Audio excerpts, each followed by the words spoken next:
Satu perkara yang saya nak bawa juga berkenaan dengan tiada undian keabsahan. Tiada undian keabsahan yang akan berlaku dalam negara, dalam pilihan parlimen yang akan berlangsung tidak lama lagi. Nampak gayanya kita tak boleh nak kata apalah. Kita tak boleh nak kata apa sebab saya pun dah sebut benda ni banyak kali dah. Bahawa saya nampak macam ni lah. Ada yang kata nampak sangat ini adalah permainan, itu permainan. Saya nampak macam ni. Dia kata mungkin ke Yang di-Pertuan Agong terlibat bla bla. Saya kata saya nampak macam ni lah. Sebelum tu saya baca dulu. Tiada undi keabsahan PM atau keabsahan PM Speaker kekal. Putrajaya, undi percaya tidak akan dilaksanakan di Dewan Rakyat bagi mengabsahkan pelantikan Datuk Seri Ismail Sabari sebagai Perdana Menteri. Perkara ini dimaklumkan Menteri Jabatan Undang-Undang iaitu Wan Junaidi Tengku Jaafar, orang Sarawak kan ni, semalam bahawa ahli parlimen tidak memerlukan usul undi keabsahan setelah mengangkat sumpah jawatan pada 21 Ogos. Turut senada adalah timbalan Di-Pertua Dewan Rakyat Datuk Muhammad Rashid Asnun yang mengesahkan bahawa parlimen setakat ini semalam tidak menerima sebarang usul undi percaya daripada menteri. Menguatkan lagi perkara itu adalah perkongsian aturan urusan mesyuarat oleh Fahmi Fazil menerusi laman web sosial beliau Twitter semalam hubung perkara itu. Ciapan Fahmi juga tidak menunjukkan sebarang usul mengosongkan jawatan speaker Datuk Azhar Azizan Harun yang dikatakan diganti oleh Ahmad Mazlan. Sebaliknya terdapat dalam aturan mesyuarat itu hanyalah memilih timbalan yang dipertua bagi menggantikan Aziliana Osman yang meletak jawatan. So berkemungkinan si Mazlan, Ahmad Mazlan lah. Wan Junaidi berkata pada sidang akhbar Ismail Sabari tidak memerlukan usul keabsahan bagi pelantikan dirinya pada persidangan Dewan Rakyat akan datang. Topik keabsahan itu dibangkitkan Ketua Pembangkang Datuk Seri Anwar Ibrahim. Ni macam ni tuan-tuan. Saya nampak lah. Saya nampak macam ni. Saya nampak juga sebenarnya kenapa keabsahan itu tidak akan berlaku. Dan kerana saya nampak bahawa pilihan raya tak lama lagi. Pilihan raya tak lama lagi. Dan disebabkan pilihan raya tak lama lagi, jadi persoalan tentang keabsahan itu akan merencatkan usaha kerajaan sekarang ini untuk mempercepatkan vaksin 80% tu. Kan? Akan merencatkan usaha kerajaan untuk mendapat ataupun untuk nak mencapai vaksin 80% kepada rakyat. Herd immunity. Kan? Tapi sekarang ini dia tak boleh herd immunity lagi lah sebab kita dalam keadaan vaksin yang kita guna ni tak boleh nak capai herd immunity. Now, even so, walaupun begitu, kita kata keadaan yang berlaku dalam negara kita ini, kita akan dapat nampak bahawa keabsahan ini sebenarnya bukannya okey, dia takut satu hal. Bagi saya dia bukan masalah takut, tapi permasalahan dia sama ada dia orang ni bersedia, sekali lagi negara kita especially daripada segi politik dan kestabilan, bersedia untuk menghadapi satu lagi fasa pergolakan di dalam politik. Nah, itu persoalan dia. Dan hingga menyebabkan saya mungkin walaupun tidak jelas datang daripada Di-Pertuan Agong, tapi mungkin itu sebab itu kenapa Yang di-Pertuan Agong mengesahkan bahawa tak perlu untuk kita nak buat ujian keabsahan. Kerana kalau kita buat ujian pun, katakanlah dia ada keabsahan, akhirnya tak lama lagi pilihan raya akan berlaku. Saya kata tadi seawal bulan April. Seawal bulan April tu kita akan dapat pilihan raya dah berlaku dah. Jadi sekarang 9, 10, 11, 12, 1, 2, 3, 4, 7 bulan lagi.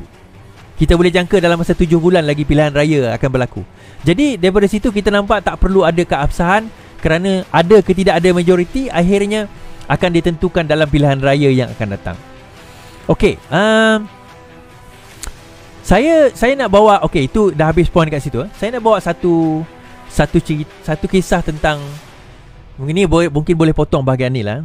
Saya bawa satu posting tadi dalam Facebook saya. Saya kata persoalan tentang RUU yang cuba dibawa oleh kerajaan PAS untuk membuat satu undang-undang menghalang orang bukan Islam menyebarkan agama mereka kepada orang Islam. Okey, sekarang ini kerajaan PAS ini cuba untuk nak membuat satu rang undang-undang mahkamah undang-undang syariah katanya. Untuk makluman orang bukan Islam, tak ada istilah undang-undang syariah. Itu bukan undang-undang syariah. Tak ada undang-undang syariah menghalang orang Islam dan bukan Islam menyebarkan agama masing-masing. Tak ada. Tak ada. Sebab dalam Islam kita dibenarkan dan digalakkan untuk berwacana, berbincang. Malah perdebatan itu bukanlah sesuatu yang dihalang dalam Islam. Kalau nak. Tapi dalam perlembagaan kita dihalang untuk mocking. Tapi dalam Islam pun kita dilarang untuk mocking. Kita dilarang untuk, dia adalah haram untuk kita menghina agama lain. Itu kita kena faham satu perkara. Tapi dalam masa yang sama, Islam tidak pernah menghalang pertembungan, Islam tidak pernah menghalang perbincangan, Islam tidak pernah menghalang wacana. Apa-apa bentuk, sama ada pelbagai agama. Sebab itu kalau kita tengok negara barat, perbincangan tentang pelbagai agama ni biasa. Tentang pelbagai agama ni biasa. Islam, Hindu, Kristen, Jewish, Buddha dan sebagainya. Itu biasa. Perbincangan tersebut adalah perbincangan yang biasa. Namun begitu di Malaysia, kita ni budaya kita lain. Sebab apa? Kebanyakan orang pemimpin-pemimpin daripada PAS UMNO nombor 1 ni, dia lebih suka memperbodohkan rakyat. Okey, saya tak nak membincangkan sama ada wajar atau tidak kita boleh atau tidak seseorang itu menyebarkan agama dia kepada orang Islam, bukan Islam kepada Islam. Saya tak berminat nak berbincang bab itu. Kerana itu sebenarnya kepada intelektual dan keimanan masing-masing. Tetapi saya berminat membincangkan persoalan tentang RUU tersebut. Kenapa saya kata membincangkan tentang RUU tersebut? Saya nak bawa tuan-tuan dan puan-puan melihat kepada kalau kita tengok perkara 11 perlembagaan. Perkara 11 perlembagaan membenarkan bahawa kita boleh mengamalkan agama masing-masing. Okey. Bahawa seseorang itu adalah menjadi satu perkara yang dijamin oleh Perlembagaan Malaysia, bahawa kita bebas untuk mengamalkan, untuk nak mengamalkan ataupun nak orang kata ialah mengamalkan agama masing-masing. Itu adalah perkara yang dijamin oleh perlembagaan itu sendiri. Kalau kita tengok dalam perlembagaan, kita bercakap tentang kebebasan beragama. Tiada orang hendak berhak menganuti dan mengamalkan agamanya, berhak menganuti dan mengamalkan agamanya. Tertaluk kepada pasal 4, iaitu mengembangkannya. Tertaluk kepada pasal 4, iaitu mengembangkannya. Pasal 4 Undang-Undang Negeri berkaitan labuan boleh mengawal, Undang-Undang Negeri dan berkenaan dengan wilayah Persekutuan Kuala Lumpur. Undang-Undang Negeri dan berkenaan dengan wilayah Labuan. Undang-Undang Persekutuan boleh mengawal atau menyekat pengembangan apa-apa doktrin atau kepercayaan agama di kalangan orang yang menganutui agama Islam. Itu tak ada masalah. Maksudnya dalam perlembagaan sudah dikata dan dijamin bahawa tidak boleh untuk orang itu nak nak menyebarkan agama dia kepada orang Islam. Okey, itu kita tak ada isu. Now, persoalan saya adalah, adakah Mahkamah Syariah itu mempunyai hak kepada orang bukan Islam? Itu persoalan saya. Adakah Mahkamah Syariah itu mempunyai hak kepada orang bukan Islam? Terutama dalam kita bercerita persoalan tentang mengembangkan agama mereka. Sebab kalau kita bercerita tentang persoalan mengembangkan agama mereka, bermaksud di sini kita akan berbicara tentang orang bukan Islam yang mengembangkan agama mereka kepada orang Islam. Nah, katakanlah ada undang-undang tersebut dan undang-undang itu dilaksanakan di negeri masing-masing. Persoalannya, adakah Mahkamah Syariah mempunyai hak dan bidang kuasa ke atas orang bukan Islam? Itu persoalan yang kita kena bawa. Kita selalu bercakap tentang RUU 355 kan? Kita bercakap tentang RUU 355, tapi kita tak pernah pun nak meninjau apa itu RUU 355. Kita tak pernah tengok akta ataupun akta kepada RUU 355. Ini saya bawakan RUU 355. Bukan RUU RUU itu dalam undang-undang. Akta 355. Akta 355. Di dalam Akta 355 ini sebenarnya ada 3 section saja. Dia ada 3 saja section, iaitu ringkasan, bidang kuasa dan pengesahan. Kalau kita tengok ringkasan, bidang kuasa dan pengesahan. Kalau kita tengok Mahkamah Syariah, saya bacakan bidang kuasa Mahkamah Syariah. Mahkamah Syariah ditubuhkan dengan sempurnanya di bawah mana-mana undang dalam satu negeri dan diberi bidang kuasa ke atas orang yang menganut agama Islam. Saya baca balik. Dan diberi bidang kuasa ke atas orang-orang yang menganuti agama Islam. Okey? Maksudnya, bidang kuasa Mahkamah Syariah ini adalah ke atas mereka yang menganuti agama Islam. Ke atas mereka yang menganuti agama Islam. Maksudnya apa, tuan-tuan? Mereka yang bukan beragama Islam, yang tidak beragama Islam, maka tidak boleh tertakluk kepada undang-undang Mahkamah Syariah. So tadi perlembagaan tadi Is kata dibenarkan untuk buat undang-undang. Kalau nak buat melalui undang-undang persekutuan, bukan melalui undang-undang Mahkamah Syariah. Dan kalau kita tengok dalam penal code pun ada section yang khas untuk disharmony due to religion. Kita tidak boleh menghalang orang mengadakan upacara keagamaan. Apa-apa agama. Kita tidak boleh mocking mereka, sama ada secara bertulis ataupun secara verbal. Kan macam hari tu kes, kalau kita tengok kes yang ada orang, ada satu budak ni lah nakal, dia tulis dekat dia punya group Grab food daripada dia, anak Allah Ta'ala. Lepas tu budak Grab tu pukul dia. Now kalau budak tu bijak, dia tak payah pukul budak tu. Dia buat police report je. Sebab itu adalah satu kesalahan jenayah. Tapi the fact yang dia pukul itu, dia pula yang kena. Memang patut dia kena pun, kenapa kau pukul? Itu satu kesalahan jenayah yang lain. Two wrongs does not make a right. Dua benda yang salah tak jadi benda tu jadi betul. Sepatutnya kau tak payah nak tunjuk hero, kau buat report polis. Ada orang ini dia buat macam ni, sekarang ini bukti dia. Polis boleh tangkap dia. Sebab itu adalah satu kesalahan di bawah kanun keseksaan, menghina agama lain. Itu satu kesalahan di bawah akta. Namun begitu, apa yang saya persoalkan tentang perkara ini adalah persoalan mengenai apa bidang kuasa mahkamah syariah. Okey, saya buat macam ni. Tadi Akta 355 mengatakan bahawa bidang kuasa mahkamah syariah adalah kepada orang Islam saja. Nah, persoalan dia, bayangkan tiba-tiba ada akta tersebut, RU itu diluluskan, tidak boleh menyebarkan agama kepada orang Islam, agama dia, agama orang lain. Katakanlah si A ni dia sebarkan agama kepada orang Islam. Persoalan saya, boleh tak si A dibicarakan di bawah mahkamah syariah sedangkan si A itu bukan Islam?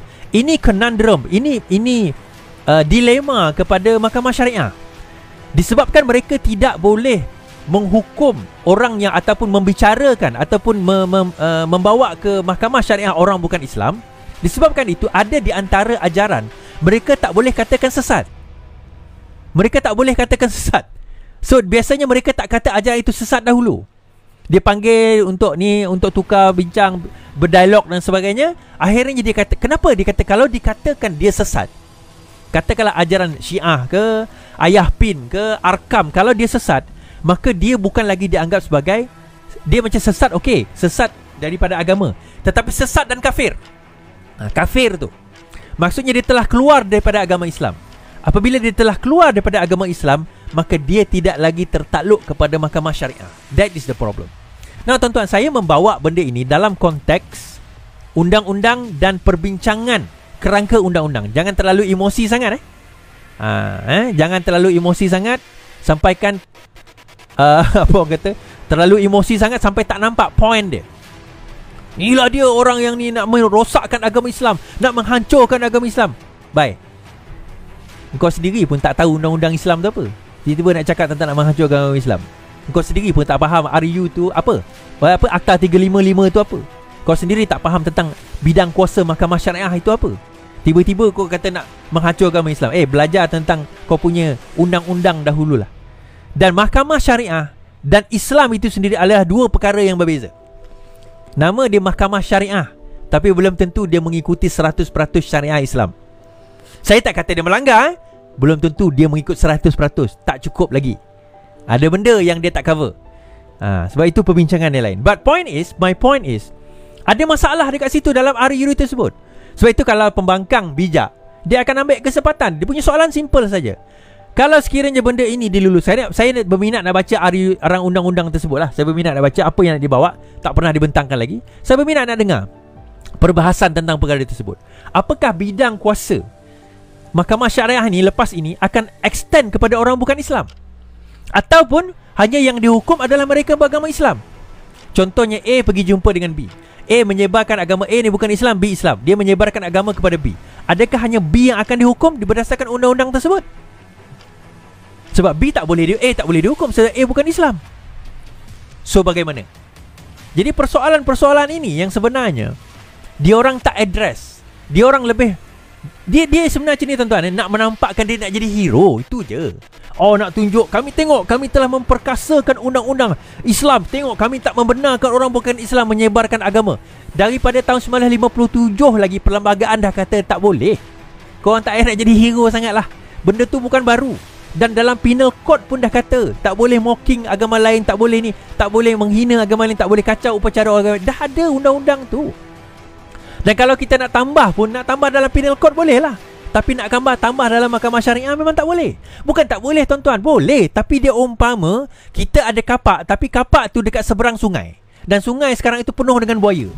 Kita nak tebang pokok ni, kapaknya ada tapi tak boleh nak pakai. Undang-undangnya ada tapi tak boleh nak implement. Undang-undang tak boleh nak implement. Jadi akhirnya apa? Dia jadi satu wayang saja. Okey. Satu wayang saja. Okey.